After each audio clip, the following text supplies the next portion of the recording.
Hey, Chief! It's been just over a month since we released the massive Clan Capital update, and we hope you've been enjoying this brand new facet to Clash of Clans.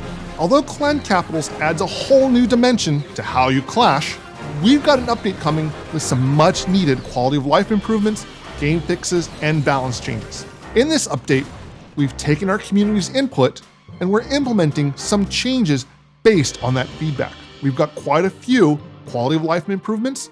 Without further ado, let's dive right in.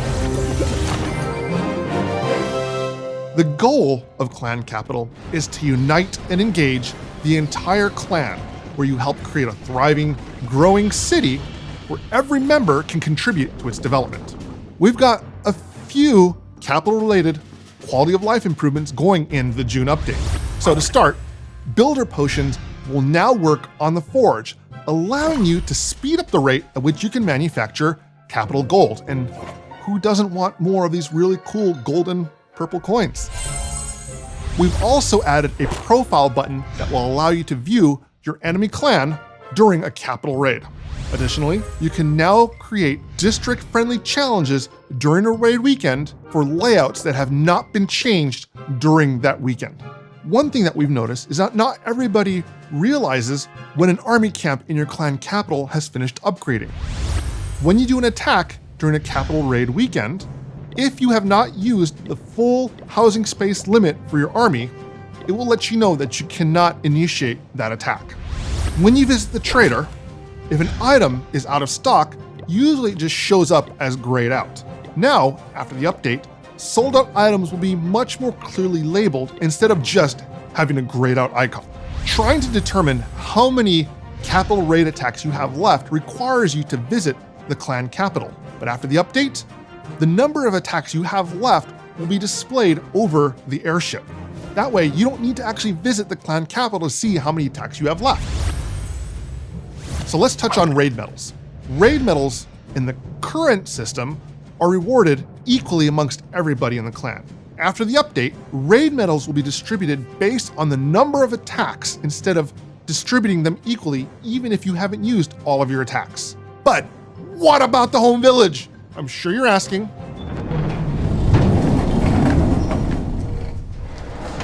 Don't worry, we've got you covered. To start, we've got zero troop training costs. I really hope the editing staff added just adequate amount of reverb to highlight how big this is. We are removing all training costs for troops, spells, and siege machines. Yes, you heard that right. All training costs are now removed. That means you don't need to spend any elixir or dark elixir to train your army. Well, worry no longer. All costs are now removed. We want you to be able to train any army without having to worry about being able to afford it. Training time and housing space limitations are still present in the game. Now that you've got more resources at your disposal, what can you do with it? We've got a few changes going into effect. In this update, players will be able to begin upgrading their walls with Elixir starting at Town Hall 5. Additionally, clan castles will now be upgraded with Elixir instead of gold. These changes are to help balance the increased amount of Elixir players will now have access to with the removal of training costs, and to ensure there is an adequate Elixir sink still available in the game. Another quality of life improvement that has been requested over the years is a remove all button when training your army. If you have a bunch of troops already in the training queue, having to manually remove each troop one at a time is so time consuming and tedious. If you want to remove the entire training queue in one tap, there's a button for it. It will wipe the queue clean, allowing you to create a new roster from scratch. And speaking of armies, we've got a quality of life change we think will go over very well with everyone. Quick donation of any super troop. That's right. You can now donate any super troop with gems, even if you don't have that super troop activated. The only requirement is that you must have access to that super troop yourself. For example, if you don't have access to super dragons, you will not be able to quick donate super dragons for gems. You can only donate the super troops you can activate. And yes, 1 gem troop donations will work with this, and you'll still receive any season pass or clan perks associated with troop donating. Pretty cool, right? Another quality of life change going into this game is purely aesthetic, a scenery randomizer. Just like the skin randomizer, the scenery randomizer will randomly select any scenery you've acquired and will apply that scenery every time your base is loaded.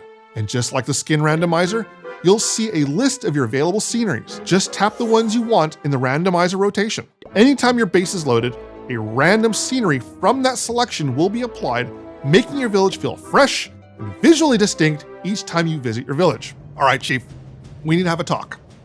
We've got one last quality of life change that has been a long time coming and one that has been hotly discussed in the community for a while. We are talking about national flags.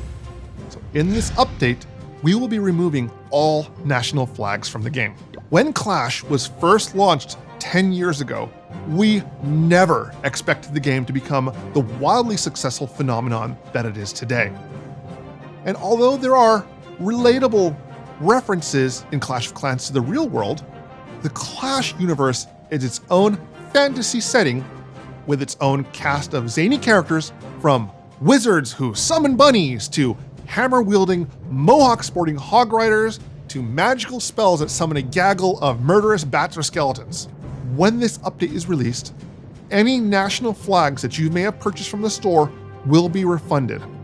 We want to make sure the Clash universe remains separate from the real world, and thus removing all the flags from the game. Any fictional flags that are not associated with any nationality, those will still remain in the game. And one last thing we want to touch on is that we've got some balance changes going into this update as well.